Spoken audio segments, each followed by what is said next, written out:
Hi, I'm Joanna Slan, and welcome to another exciting adventure with Joe Knows How to Tangle.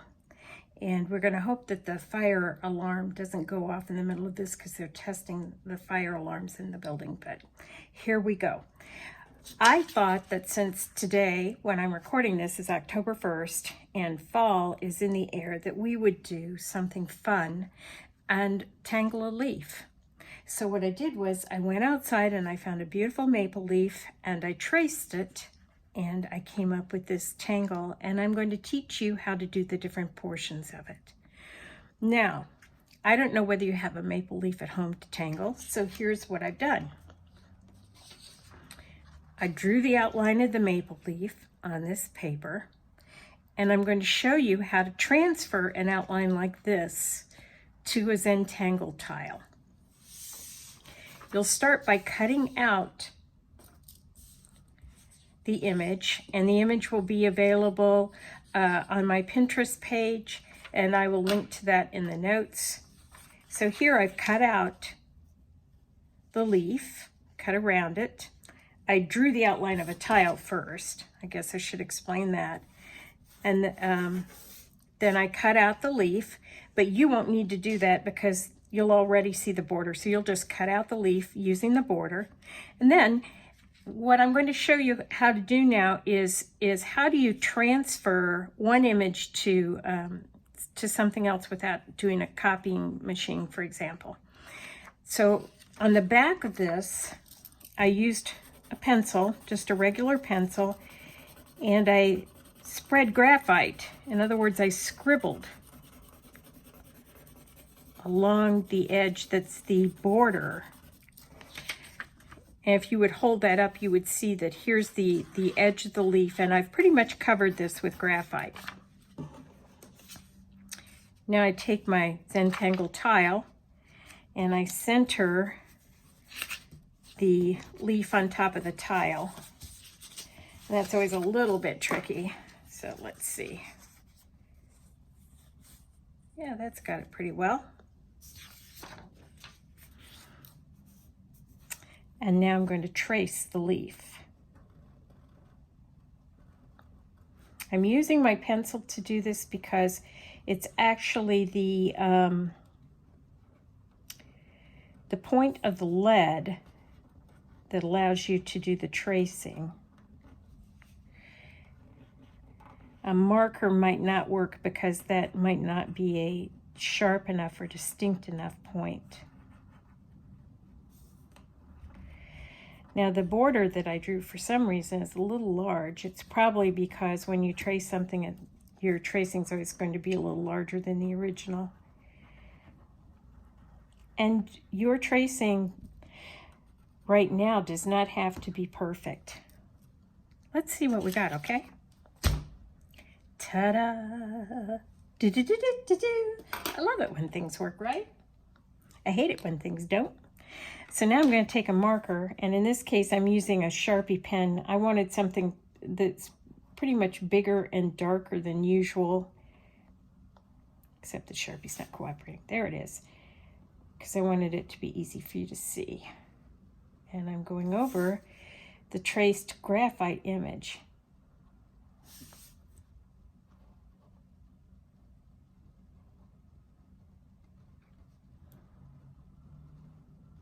You don't have to get this done perfectly, of course, because nobody really cares. I mean, it's generally the shape of the leaf. I really like the little juts and points of the leaf, the way that it comes in and out. I think that makes it more interesting. And now, come down. I make the stem. Now later, if I want, I can go over this with an eraser and erase the pencil. But now you have your basic leaf. I'm going to use a variety of different Zentangle patterns to create and to fill the inside of this. So the first thing that I need to do is tell you the names of the patterns, so you can look them up, or if you know how to do them, you'll feel a little more relaxed perhaps. One, of course, is Printemps, and that's right here and right here. And I did the printemps with the spiral closed so that it looks a little more like a seashell. Another is crescent moon, and that's these. And then I did eenies, but I modified my eenies somewhat. Let me show you an example. Eenies is typically like a fat little comma with little tiny orbs in between. Now, in Tangle language, we call things orbs rather than circles because circles makes you think, oh, it has to be perfectly circular. It doesn't. And that's why it's an orb. It's a circular-ish outline. So these are eenies. And you'll see that I did eenies here.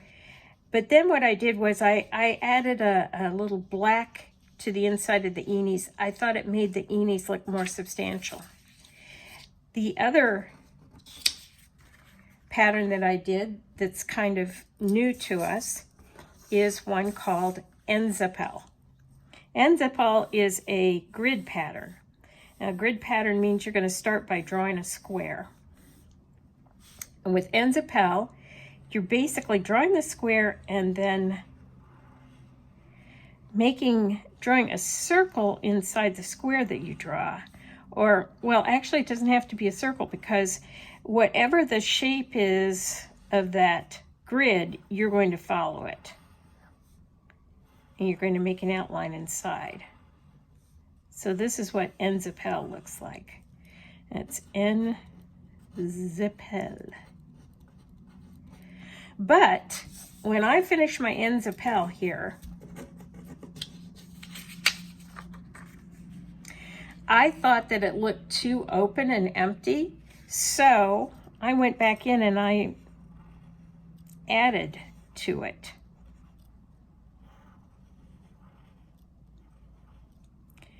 And I really liked the way that came out. It gave the Enzapel more body.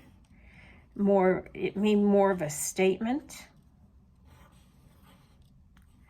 I just really liked it. In fact, I think I'm probably going to give it a new name because it's not really even Enzapel anymore. And then I added little orbs around it because I thought that the continuation of the orbs into this made the whole piece look more coherent.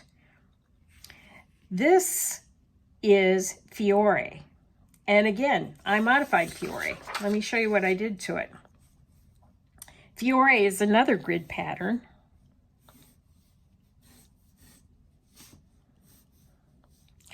And it starts with a little square in the middle of the box. And then after you get your little square done, you start at one side and you go to a corner. And you always go along this side like that. You don't start at the tip, you start at the side. So now I'm going to rotate my paper. And I'm going to start at the side here and go to the next corner.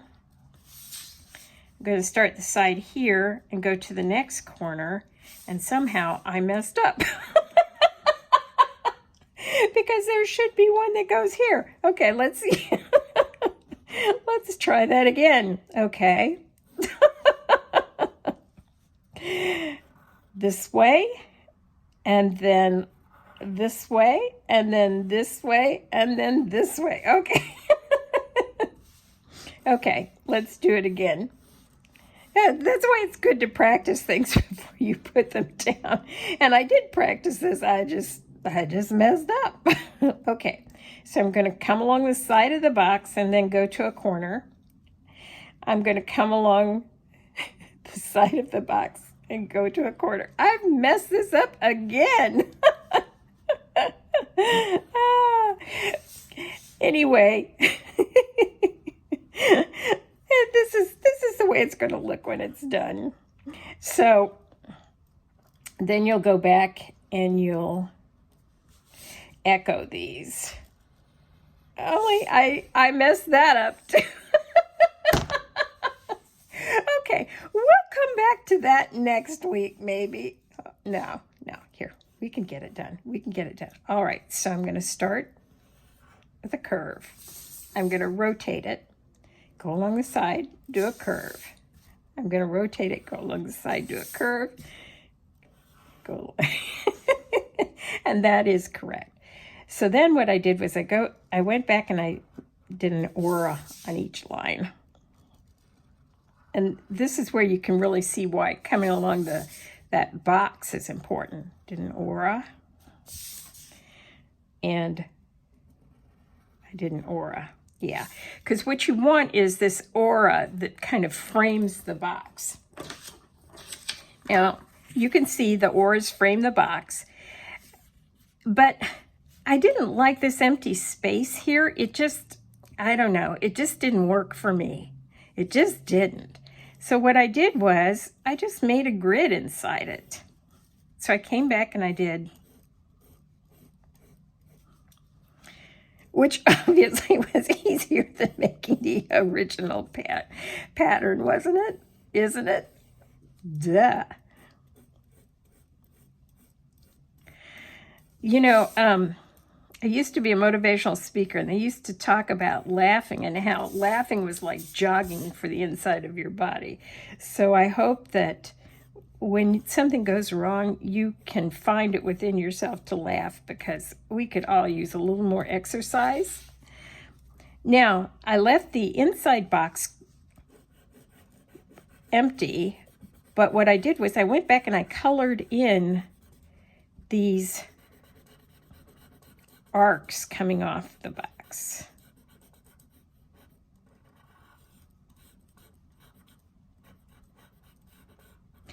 I think what I would say now, and again, this is Fiore, after messing this up, that the key is to rotate that tile. Rotate your tile.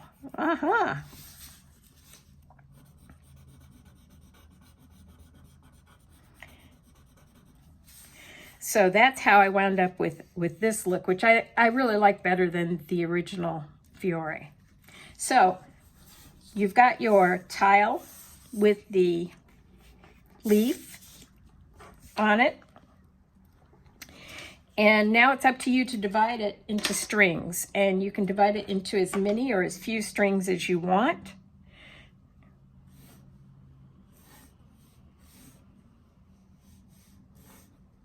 How's that? And what we'll do is we'll start with the moon rocks, because that's a pretty easy one to start with. And then next week I will work with you to do one of the other tangles, since obviously I need some practice on Fiore. Okay, so I'm going to do moon rocks here.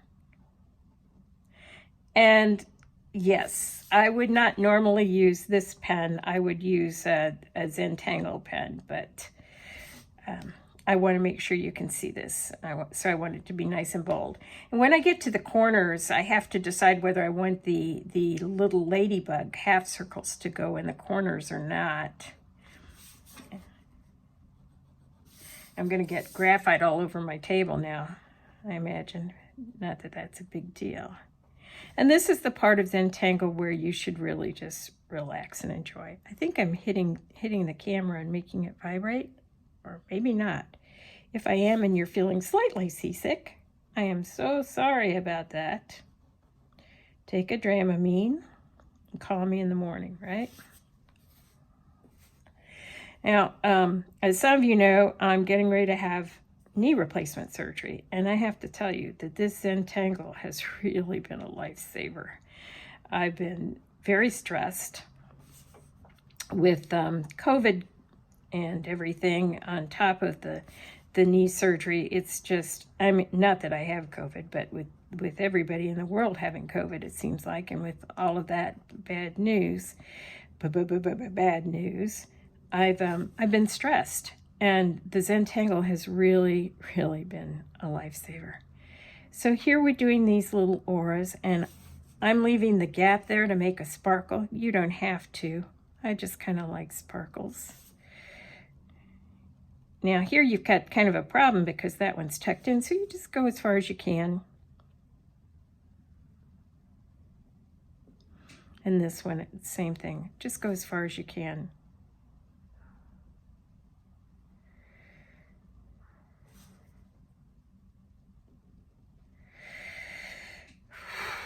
And this is where the Zen kicks in. When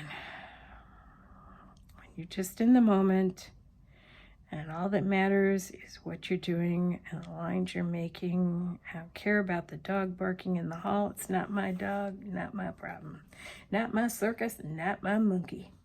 Okay, and let's see. On this one, I think I'm going to do more of the moon rocks because I'm really feeling in a moon rock mood. So I'm going to do them here.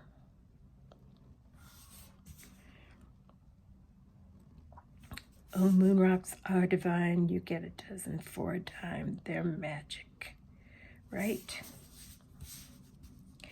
Don't worry if your little ladybugs aren't as perfectly curved as you'd like, because you can always go back and correct that when you blacken them in, right? Oopsie, I think I colored out the lines there. Is it interesting that when we were kids, you know, the important thing was coloring in the lines?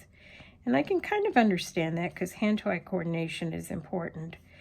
But really, the most satisfying part of life, I think, is coloring outside the lines. Doing things that are unexpected or different or breaking rules. I like that line from Free Willy. Remember about the dolphin? The dad says, "I've always been a better rule breaker than rule maker." I like that line.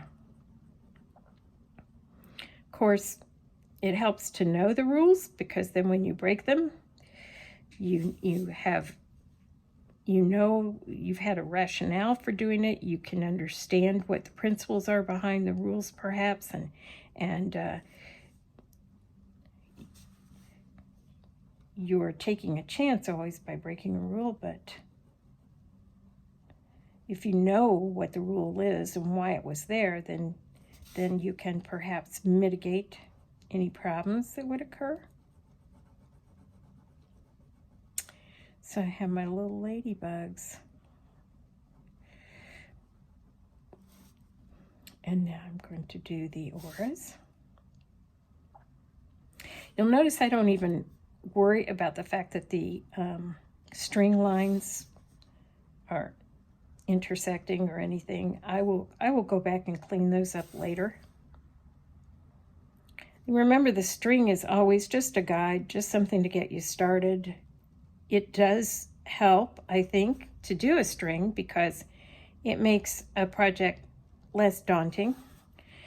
Later, as you do Zentangle, you'll probably want to tangle differently, where you just have one pattern merge into other patterns. But when you're starting out, boy, that string is just,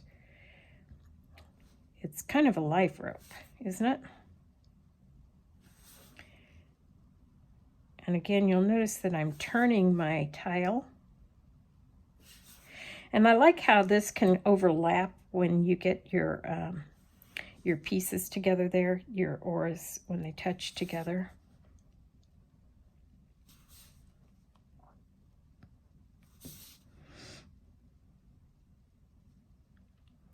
Another thing you could do is you could use watercolor and paint your tile and let it dry with watercolors before you transfer the leaf onto it. And that would give you a really vibrant surface for tangling. I will warn you, though, that if you do that, sometimes your micron pens don't play well sometimes with the watercolor surface. So just be advised that that can happen. It usually means that you'll have to clean the tip of the micron more often, or maybe you will switch to something like the Sharpie. For some reason, the Sharpie is a tougher pen and seems to navigate things like the watercolor surface more. And I also found when I tried watercolors that it depended a lot on the color. For some reason, it seemed like yellow was very difficult to tangle on top of. I don't know why. It must be the pigments in the yellow. So there we have 2 little moon rocks. And you know what? I think I'm going to do moon rocks here too, because I think that that's going to add a sense of symmetry. Now again, one of the rules of, whoop, boy, that's an ugly one, of visual art is that, that you try and do things in odd numbers because it's more pleasing to the eye. So what did I do? I just made 4 little ladybugs instead of 3 or 5. Duh. And this little ladybug is giving me all kinds of trouble. Come on, baby. Whip yourself into shape, girl. Okay. But it's going to be fine. It's all going to be fine. It's all going to turn out fine.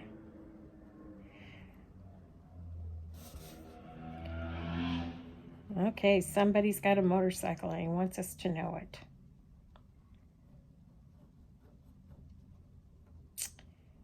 Whoop.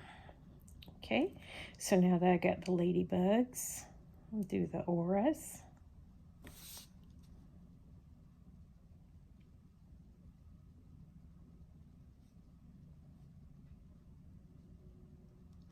So as you can see, the fact that that ladybug is kind of misshapen doesn't really matter very much, does it? Nope, nope, nope, nope, no.